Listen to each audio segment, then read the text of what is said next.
আজকে আমরা আলোচনা করব তৃতীয় অধ্যায়ের এক গুরুত্বপূর্ণ প্রশ্ন, দক্ষিণ পশ্চিম সীমান্ত এজেন্সি কী? দক্ষিণ পশ্চিম সীমান্ত এজেন্সি কোল বিদ্রোহ ব্যর্থ হলেও এর প্রভাব ছিল সুদূরপ্রসারী। এই বিদ্রোহের ফলে ব্রিটিশ সরকার 1934 খ্রিস্টাব্দে ছোটনাগপুরে কোল উপজাতির মানুষদের বসবাসের জন্য একটি ভূখণ্ড সংরক্ষিত করে। এই নতুন ভূখণ্ড বা নতুন অঞ্চলকে বলা হয় দক্ষিণ পশ্চিম সীমান্ত এজেন্সি। সরকার ঘোষণা করে যে এখানে কোল উপজাতিদের নিজস্ব শাসন ও তাদের প্রচলিত রীতিনীতি চালু থাকবে। সরকার কোনো হস্তক্ষেপ করবে না।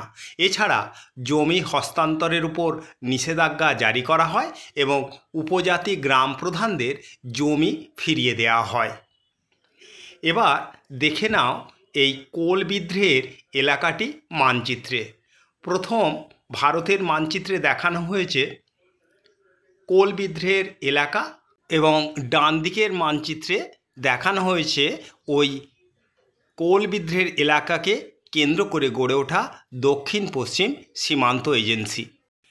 ভিডিওটি তোমাদের ভালো লাগলে এবং ভিডিওটি যদি ইনফরমেটিভ হয়ে থাকে তবে আমাদের চ্যানেলটিকে তোমরা সাবস্ক্রাইব এবং শেয়ার, লাইক ও কমেন্ট করে পাশে থেকো, এই ছোট্ট অনুরোধটা রইল।